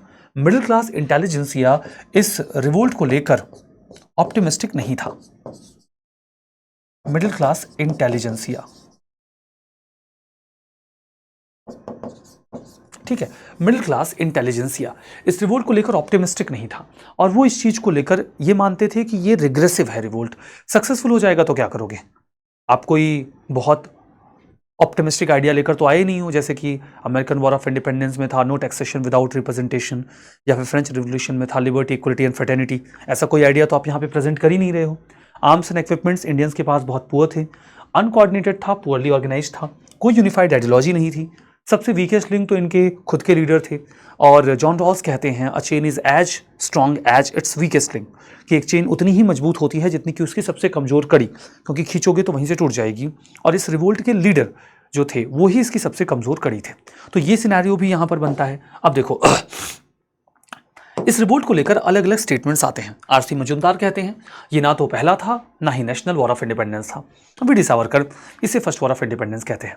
मार्क्सिस्ट कहते हैं कि ये एक सोल्जर पीजेंट डेमोक्रेटिक कंबाइन था जो फॉरेन इंपीरियलिज्म और इंडियन जीनियस लैंडलॉर्ड्स के अगेंस्ट में था। हीरोज यहाँ क्वीन ऑफ झांसी के बारे में कहते हैं here lay the woman who was the only man among the rebels. ठीक है, अब देखो इसके कॉन्सिक्वेंसेस क्या रहे। ब्रिटिश पार्लियामेंट ने 2 अगस्त 1858 को ब्रिटिश गवर्नमेंट एक्ट पास कर दिया और हम देखते हैं कि कंपनी का रूल इंडिया में खत्म कर दिया गया। पैरेलली अगस्त के बाद नवंबर 1, 1858 को क्वीन का प्रोक्लेमेशन इशू कर दिया गया। British parliament east India company से अधिकार छीन लेती है और यहां पर सारे राइट्स अपने पास ले लेती है। Court of directors and board of control का सिस्टम यहां पर खत्म किया जाता है और हम देखते हैं कि एक नया पोजीशन सेक्रेटरी ऑफ स्टेट यहाँ पर बिल्ड किया जाता है जो कि एक ब्रिटिश मेंबर ऑफ पार्लियामेंट हुआ करते थे। अब क्वीन ने इंडिया को डायरेक्ट रूल करना शुरू किया और कंपनी का रूल इंडिया से खत्म हो गया। गवर्नर जनरल का जो पोजीशन था उसे वायसरॉय में कन्वर्ट कर दिया गया। हालांकि नॉमेनक्लेचर में ये जो वर्ड है गवर्नर जनरल वो उसके बाद भी यूज होता रहा। डॉक्ट्रिन ऑफ लैप्स का सिस्टम खत्म कर दिया गया और ये वादा किया गया कि किसी भी इंडियन प्रिंस या चीफ की टेरिटरी को अब नहीं कब्जाया जाएगा, उन्हें उनके ट्रेडिशनल राइट्स के साथ ऑनर किया जाएगा। एडमिनिस्ट्रेटिव चेंजेस 1858 के बाद जो होते हैं, governor general of India viceroy में कन्वर्ट हो गया और लॉर्ड कैनिंग इंडिया का पहला वायसरॉय बना जो कि इसके पहले गवर्नर जनरल भी था। Board of control, court of directors का सिस्टम ब्रिटिश एंड का खत्म हुआ और secretary of state for India का एक नया पोजीशन बनाया गया जो ब्रिटिश मेंबर ऑफ पार्लियामेंट थे। उनकी मदद के लिए 15 मेंबर्स की एक काउंसिल बनती है जिसे एसओएस की काउंसिल कहा जाता था। क्वीन की जो प्रोक्लेमेशन हुई उसमें कहा गया कि वो सभी स्टेट्स जो चुपचाप इंडिया में ब्रिटिश पैरामाउंसी एक्सेप्ट कर लेंगे उन्हें एनेक्स नहीं किया जाएगा, उनके रजवाड़े सुरक्षित रहेंगे। इंडिया की फ्रीडम ऑफ रिलीजन को मेंटेन किया जाएगा और उसमें किसी भी प्रकार का इंटरवेंशन ब्रिटिशर्स नहीं करेंगे। पैरेलली हम देखते हैं कि जो ओल्ड इंडियन राइट्स हैं, कस्टम्स हैं, प्रैक्टिसेस हैं, उन्हें यहाँ पर ड्यू रिगार्ड दिया जाएगा। इक्वल और impartial protection under law Indians को दिया जाएगा, कोई डिस्क्रिमिनेशन इंडिया में नहीं होगा। इन बिटवीन हम क्या देखते हैं कि गवर्नमेंट ऑफ इंडिया एक्ट 1861 आता है और ये तो देखो बेटर ये पूरा वही मामला है। ठीक है, अब देखो कॉन्सिक्वेंसेस में इंडियन काउंसिल एक्ट ऑफ 1861 इसके बाद आता है लॉर्ड कैनिंग के टाइम पर। यहाँ पर पोर्टफोलियो सिस्टम आया। पोर्टफोलियो सिस्टम का मतलब ये है कि जो अलग अलग मिनिस्ट्रीज आज हम देखते हैं ना, डिफेंस मिनिस्ट्री, फॉरेन मिनिस्ट्री, ये मिनिस्ट्रीज वाला सिस्टम 1861 के डिफेंस ऑफ इंडिया एक्ट का पार्ट था। ठीक है, तो यही इंडिया के कैबिनेट सिस्टम का ग्राउंड बनता है। वायसरॉय कुछ इंडियंस को नॉन ऑफिशियल मेंबर के तौर पे काउंसिल में नॉमिनेट कर सकता था, और इस रेफरेंस में हम देखते हैं कि कैनिंग ने 3 लोगों को नॉमिनेट भी किया था, और उसमें सर दिनकर राव थे, महाराजा ऑफ पटियाला थे, और राजा ऑफ बनारस थे। यहाँ पर हम देखते हैं कि इंडियंस को लॉ मेकिंग प्रोसेस में जगह दे दी गई। इंडियन काउंसिल एक्ट जो है, यहाँ पर बॉम्बे और मद्रास प्रेसिडेंसी की पावर्स को रिस्टोर कर दिया गया, तो डिसेंट्रलाइजेशन का सिस्टम शुरू हुआ, और वायसरॉय के पास अब ऑर्डिनेंस इशू करने का राइट आ गया। ये ऑर्डिनेंस एकदम इमीडिएट लॉज होते थे, जो कम से कम 6 महीनों तक एप्लीकेबल रहते थे। तो ये पूरा जो सिस्टम है वो यहाँ पर वर्क करना शुरू करता है। अब यहाँ पर कुछ जो रिफॉर्म्स थे वो आर्मी में भी किए गए, जैसे कि इंडियन सोल्जर्स के नंबर को ड्रास्टिकली रिड्यूस किया गया। ये कोशिश की गई कि इंडियंस और यूरोपियंस के नंबर्स में एक रेशियो मेंटेन हो। बंगाल में 2 इंडियन सोल्जर्स पर 1 यूरोपियन सोल्जर का रेशियो मेंटेन किया गया। बॉम्बे और मद्रास में 5 इंडियन सोल्जर्स पर 2 यूरोपियन सोल्जर का रेशियो मेंटेन किया गया। 1:2 2:5 का रेशियो मेंटेन किया गया। हायर पोस्ट सभी यूरोपियंस के लिए रिजर्व कर दी गई। आर्मी को सिविलियन पॉपुलेशन से दूर रखा गया ताकि वो सिविलियन पॉपुलेशन की प्रॉब्लम्स के कांटेक्ट में ना आए। ब्रिटिशर्स ने कंप्लीट नॉन इंटरफेरेंस की पॉलिसी अपनाई कि वो इंडियन ट्रेडिशन कस्टम में बिल्कुल इंटरवीन नहीं करेंगे, और policy of divide and rule यहाँ पर शुरू हो गया। 1857 onwards policy of divide and rule को फॉलो किया जाने लगा। अब चलो कुछ प्रैक्टिस क्वेश्चंस देख लो। गवर्नर जनरल कौन था जब इंडिया में सिपाही म्यूटिनी हुई? जवाब एकदम साफ है, Canning. Canning used to be governor general at that time. Now 1857 के इस रिवोल्ट को लेकर इसमें कौन था जो अपने एक दोस्त से बीट्रे किया जाता है और मारा जाता है? तात्या टोपे। उन्हें उनके दोस्त मान सिंह ने बीट्रे किया था, जिसके बाद वो मारे गए थे। हम देखते हैं कि कुंवर सिंह इनमें से किस जगह पर रिवोल्ट को लीड करते हैं, and the correct answer is Bihar. Bihar में वो लीड करते हैं। इनमें से कौन सी टेरिटरी है जो रिवोल्ट से अफेक्ट नहीं हुई थी? झांसी, जगदीशपुर, लखनऊ, चित्तौड़। चित्तौड़ इसमें इंपैक्ट नहीं हुआ था, इसका हमने जिक्र भी नहीं किया है। यहाँ पर हम देखते हैं कि एटकिशन का रिमार्क क्या है कि यहाँ पर हम मोहम्मदन अगेंस्ट हिंदू का जो कार्ड है वो नहीं प्ले कर पाएंगे। ये बात वो रिवोल्ट ऑफ 1857 के रेफरेंस में कह रहा था, क्योंकि यहाँ पर दोनों इकट्ठा हो गए थे। ठीक है, बियॉन्ड दैट हम देखते हैं कि एजुकेटेड मिडिल क्लास का क्या रवैया था। उन्होंने इस रिवोल्ट को अपोज किया, सपोर्ट किया, न्यूट्रल रहे, या नेटिव रूलर्स के अगेंस्ट लड़े? वो न्यूट्रल रहे। उन्होंने ना तो अपोज किया और ना ही सपोर्ट किया। तो ये तो देखिए, हमने यहाँ पर इसके बारे में बहुत ही डिटेल से सारी जो बातें हैं उनको समझ और जान लिया है। ठीक है, तो ये जो हमारा चैप्टर है, chapter number 7, it is over here, जहाँ पर हमने बहुत प्यार से रिवोल्ट ऑफ 1857 को concisely, briefly, yet in detailed manner cover किया। अब इसके बाद हम आज के ही इस सेशन में जो अगला चैप्टर है, दैट इज वो छोटा चैप्टर है जो कि सोशियो रिलीजियस रिफॉर्म मूवमेंट के कॉजेज और उसके वेरियस डायमेंशंस को एक्सप्लोर करता है। तो चैप्टर नंबर 8, चैप्टर नंबर 6 हमने लास्ट सेशन में कवर किया था। 7 जो कि रिवोल्ट ऑफ 1857 था, हमने उसे कवर कर लिया है। चैप्टर नंबर 8 अब हम कवर करने वाले हैं। तो चलिए स्पेक्ट्रम का चैप्टर नंबर 8 कवर करते हैं। चैप्टर 8,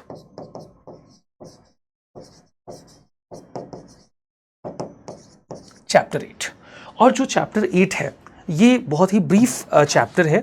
इसमें फंडामेंटल्स जो हैं वो यहाँ के दिखाए गए हैं, और जो फंडामेंटल्स हैं हम उन फंडामेंटल्स को यहाँ पर देख सकते हैं, समझ सकते हैं।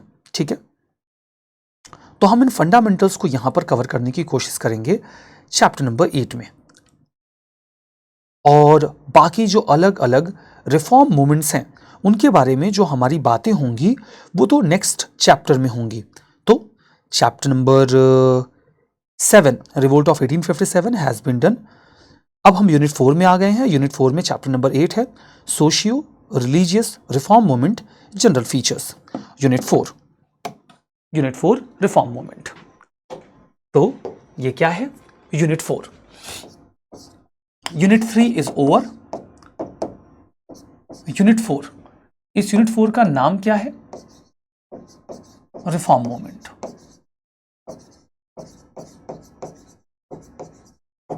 यूनिट 4 का नाम है रिफॉर्म मूवमेंट और चैप्टर का नाम है socio religious reform movement. Socio religious reform movement general features, ये है चैप्टर नंबर 8। इसमें एक कीवर्ड ऐड किया गया है, general feature. General features.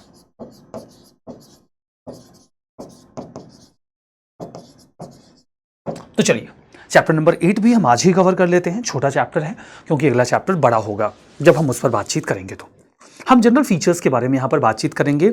Again इस टॉपिक में मैं स्पेक्ट्रम के कंटेंट पर स्ट्रिक्टली जो है वो स्टिक नहीं करूँगा, कुछ चीज़ें मैं अपनी ओर से इसमें ऐड ऑन करूँगा ताकि मैं इस टॉपिक को और बेटर क्लैरिटी के साथ आपके सामने प्रेजेंट कर सकूँ।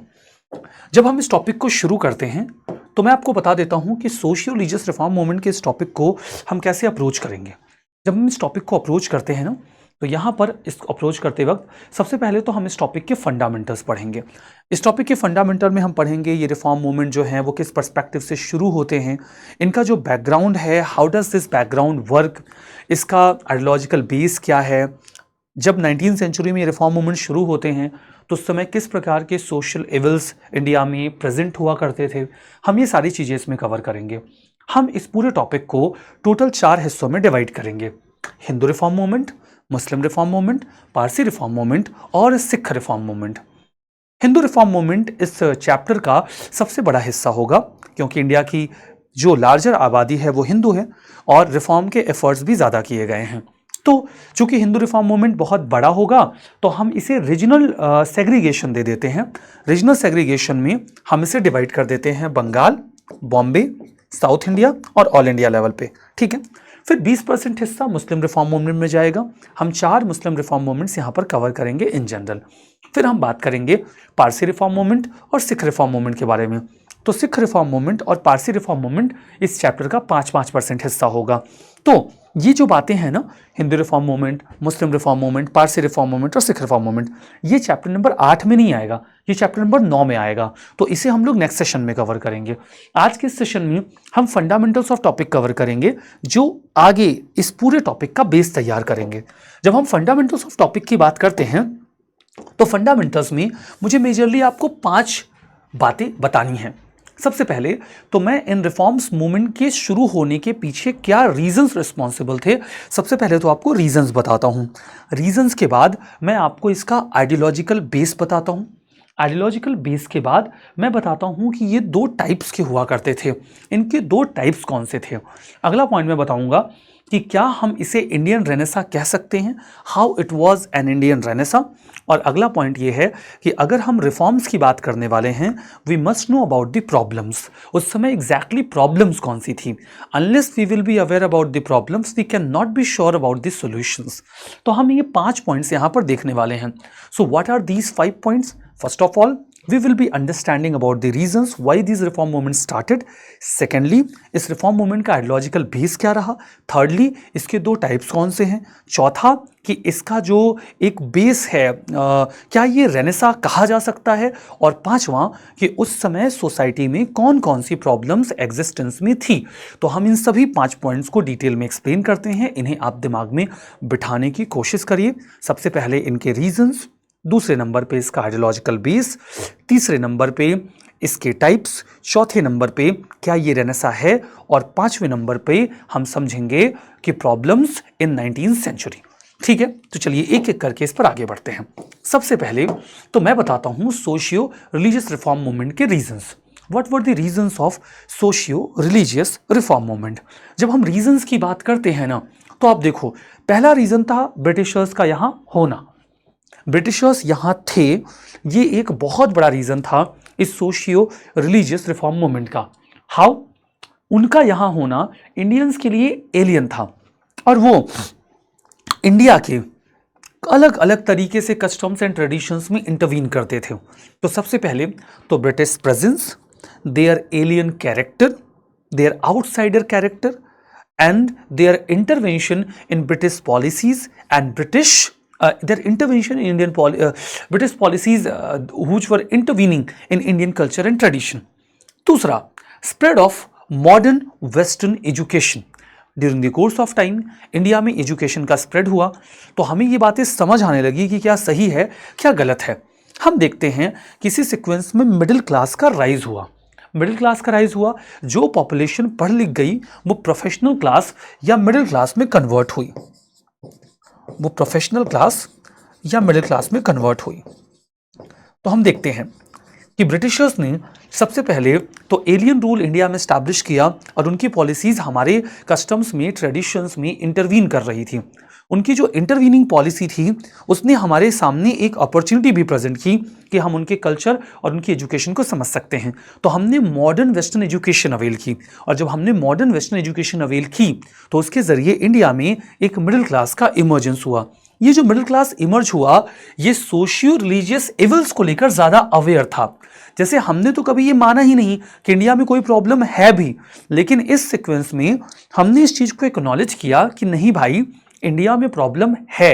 और जब हमने उस प्रॉब्लम को एक्नॉलेज किया तब हमने उस पर काम करना शुरू किया।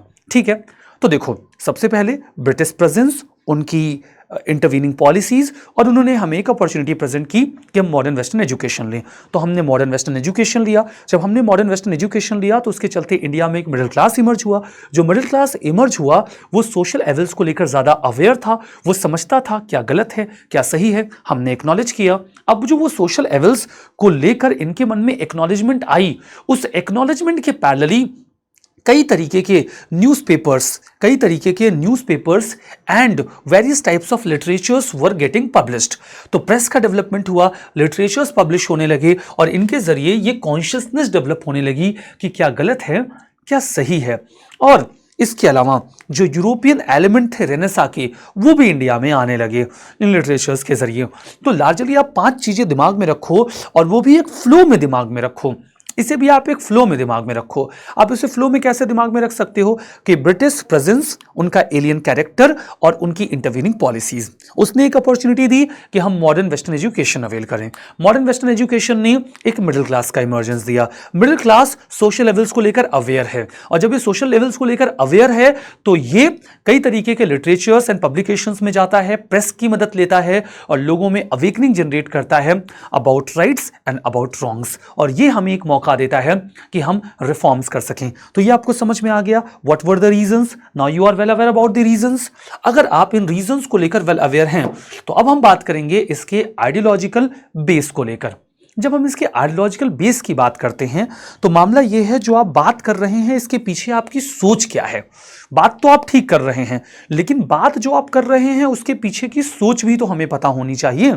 तो सोच क्या है, आइए उस सोच को समझते हैं। पहली सोच है रैशनलिज्म। अब रैशनलिज्म क्या है? Rationalism is based on a idea of reason. Reason क्या है? Understanding of right and wrong, क्या सही है क्या गलत है। ये रैशनलिज्म का आइडिया जब इंडिया में पढ़े लिखे लोगों के बीच में आया तो उन्होंने इस चीज को इवेल्युएट करना शुरू किया कि क्या सही है और क्या गलत है।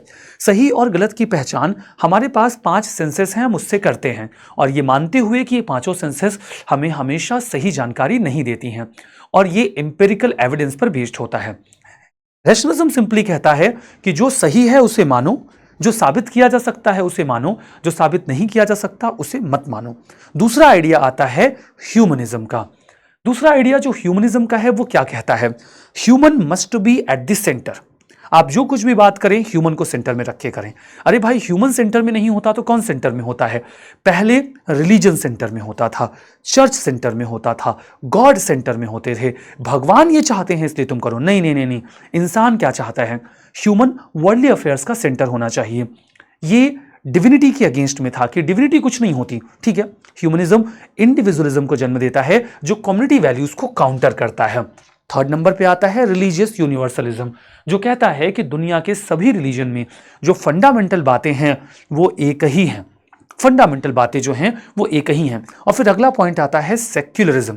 सेक्युलरिज्म ये डिनाई करता है कि कोई एक रिलीजन डोमिनेट करे, ये को एग्जिस्टेंस की बात करता है। और हम देखते हैं कि यूरोप में कैथोलिक चर्च के अगेंस्ट में इवॉल्व हुआ था कि भाई सभी रिलीजन एक साथ एग्जिस्ट कर सकते हैं। तो इसके 4 जो हैं वो आइडियोलॉजिकल बेस हैं। And what are those 4 ideological base? If you can recall again, rationalism, humanism, religious universalism and secularism. ये चारों दिमाग में बैठ गए? अगर बैठ गए तो चलो, ये तो दूसरा पॉइंट हमने समझ लिया। अब हम तीसरे पॉइंट पर आते हैं, और तीसरा पॉइंट ये है कि ये जो सोशियो रिलीजियस रिफॉर्म मूवमेंट्स हैं इन्हें हम लार्जली 2 कैटेगरीज में डिवाइड करते हैं। एक हैं रिवाइवलिस्ट और दूसरे हैं रिफॉर्मिस्ट। पहले हम रिफॉर्मिस्ट रखते हैं, फिर हम रिवाइवलिस्ट रखते हैं। अब जो रिफॉर्मिस्ट हैं वो भी रिफॉर्म करना चाहते हैं, चीजें बदलना चाहते हैं, लोगों की जिंदगी को बेहतर करना चाहते हैं। जो रिवाइवलिस्ट हैं वो भी सेम काम करना चाहते हैं, रिफॉर्मिस्ट भी वही करना चाहते हैं, रिवाइवलिस्ट भी वही करना चाहते हैं। तो दोनों में अंतर क्या है? अगर दोनों ही बेहतर करना चाहते हैं, दोनों में फर्क है। जैसे आप इसको ऐसे समझो, रिवाइवलिस्ट और रिफॉर्मिस्ट कैसे सोचते हैं? रिफॉर्मिस्ट ये सोचते हैं कि अगर हमें सन 2100 में इंडिया को दुनिया की सबसे बड़ी इकोनॉमी बनाना है तो हमें उसके लिए क्या करना होगा? हम विमेन को तो नजरअंदाज करके दुनिया को सबसे बड़ी लीडरशिप नहीं दे सकते ना, तो हमें विमेन को अकोमोडेट करना होगा। 2100 में हमें जो सोसाइटी चाहिए उसके लिए आज हमें क्या करना होगा? फॉरवर्ड लुकिंग, हम आगे देख रहे हैं। और उसके लिए हमें चाइल्ड मैरिज बैन करनी होगी, हमें सती सिस्टम बैन करना होगा, हमें विमेन को अपलिफ्ट करना होगा, एजुकेट करना होगा, कस्टम रिलीजियस ऑर्थोडॉक्सी खत्म करनी होगी। ये सब हम सोच रहे हैं किस चीज को कॉग्निजेंस में लेके? सन 2100 को कॉग्निजेंस में लेके।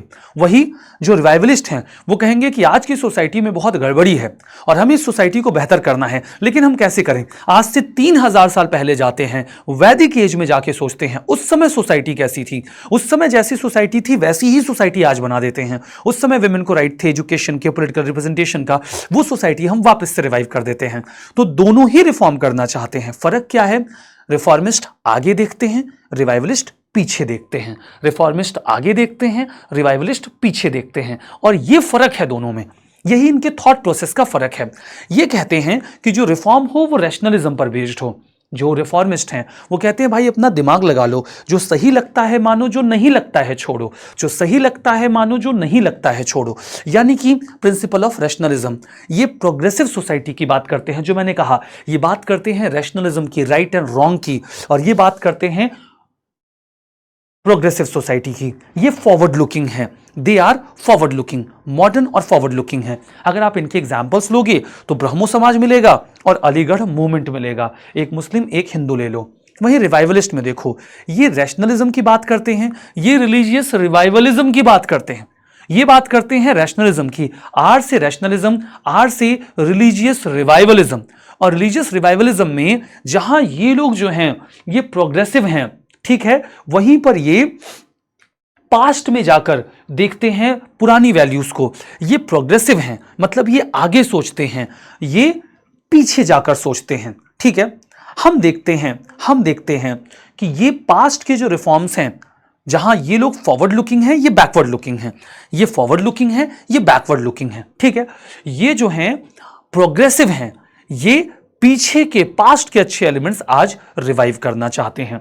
तो ये फर्क है। एग्जाम्पल में आर्य समाज आएगा, देवबंद मूवमेंट आएगा। दोनों समझ गए?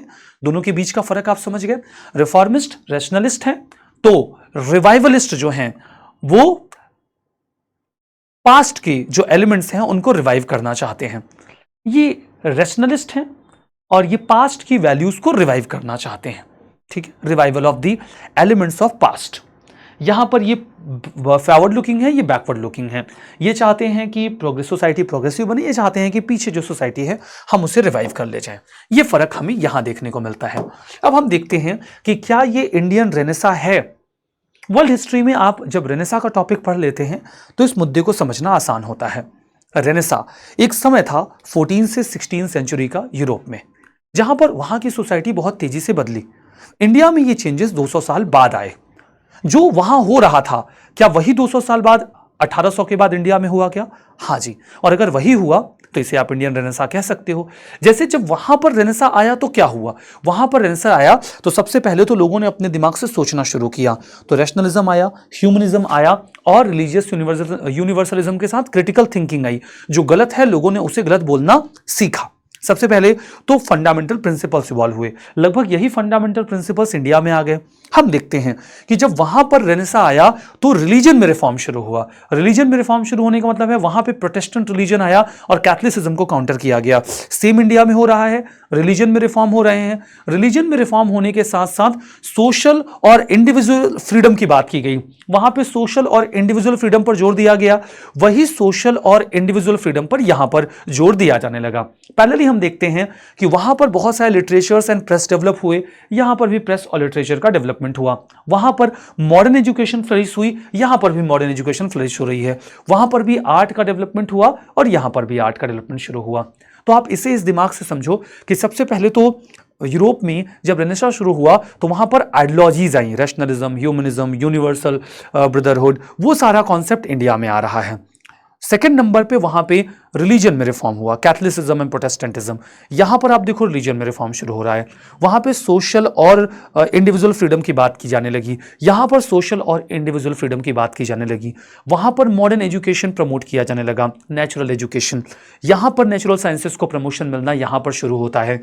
वहां पर प्रेस और जो लिटरेचर है उसका डेवलपमेंट होता है। इंडिया में भी प्रेस और एजुकेशन का डेवलपमेंट होता है, वहां पर भी आर्ट फ्लरिश होती है, यहां पर भी आर्ट फ्लरिश होती है। तो इस तरीके से यहां पर डेवलपमेंट्स होते हैं। दैट्स वाई हम इसे इंडियन रेनेसां की कैटेगरी में डाल देते हैं। अब देखो, जैसा कि हम अक्सर कहते हैं कि 19th सेंचुरी में जो प्रॉब्लम्स हैं उन प्रॉब्लम्स को एक्सप्लोर करने से पहले we must focus on the solution को एक्सप्लोर करने से पहले we must focus on the problems. तो प्रॉब्लम्स को जब हम फोकस करते हैं तो आप देखो 4 सेगमेंट्स में आप प्रॉब्लम्स को कॉन्सेंट्रेट करो। Women, religion, caste and education. Women associated problems क्या हैं? आप उसे एक विमेन के पैदा होने से शुरू करो। मतलब जब एक बच्ची पैदा होती है तो फीमेल इन्फेंटिसाइड, फिर कोशिश करो कि वो पढ़ने ना पाए, नो फीमेल एजुकेशन, फिर एफर्ट करो कि उसको जल्दी से जल्दी छुटकारा पालो, चाइल्ड मैरिज।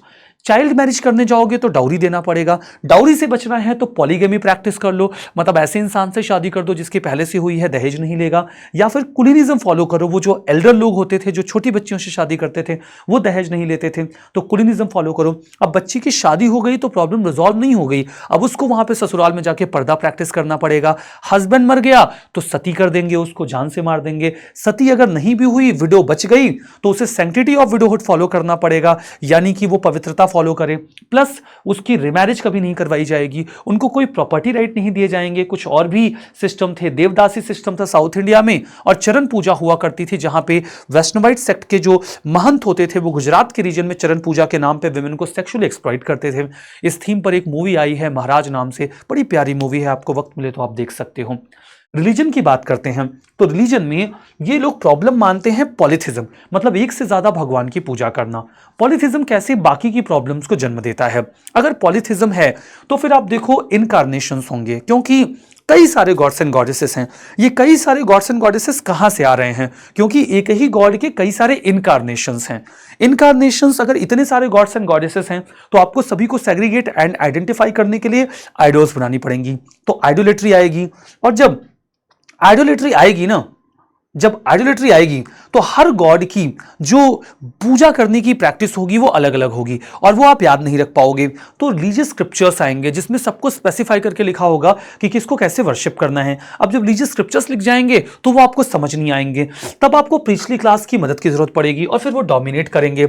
अब जब भगवान से आपका कनेक्ट नहीं हो पाएगा तब आप डेविल से कनेक्ट करने की कोशिश करोगे, तो चार्म्स एंड मैजिक आ जाएगा और सुपरस्टिशंस आ जाएंगे और फिर कई सारे अननेसेसरी रिचुअल्स रिलीजन को इन्फेक्ट कर देंगे। इस तरीके से रिलीजन में प्रॉब्लम्स हैं। अगर आप आते हो कास्ट में, तो कास्ट में देखो चतुर्वर्णा सिस्टम है, हर वर्ण मल्टीपल कास्ट और सब कास्ट में डिवाइडेड है। हम देखते हैं कि कास्ट बेस्ड डिस्क्रिमिनेशन होता है, अनटचेबिलिटी होती है, प्योरिटी और पोल्यूशन का प्रिंसिपल चलता है। और फिर हम एजुकेशन में देखते हैं तो एजुकेशन ट्रेडिशनल है, बैकवर्ड है, वुमेन और लोअर कास्ट को एजुकेशन नहीं दी जाती है। So this is how we have covered this part here. तो इस तरीके से हमने इस टॉपिक को यहां पर फिनिश कर दिया है। आई होप कि आप इस टॉपिक को बढ़िया तरीके से समझ पाए होंगे और आपने इस टॉपिक को, सोशल रिलीजियस रिफॉर्म मूवमेंट के इस टॉपिक को एंजॉय भी किया होगा। तो अगर आपने इस टॉपिक को बढ़िया से समझा है और एंजॉय किया है तो आज के सेशन को हम यहां पे एंड करते हैं। ध्यान दीजिएगा, मैंने आपको chapter number 7 and chapter number 8 पढ़ा दिया है। चैप्टर नंबर 9 जिसमें वेरियस रिफॉर्म मूवमेंट्स इंक्लूड होंगे, हम उस पर बातचीत करेंगे इन द नेक्स्ट सेशन। तब तक ध्यान रखिए, एंजॉय करिए, मजे करिए और रिवाइज करते रहिए ताकि आप अपनी जो भी पढ़ाई कर रहे हैं उसे दिमाग में बिठा भी सकें। तो मिलते हैं नेक्स्ट सेशन में, तब तक के लिए आप सभी लोगों को अलविदा और बहुत बहुत धन्यवाद। Thank you very much.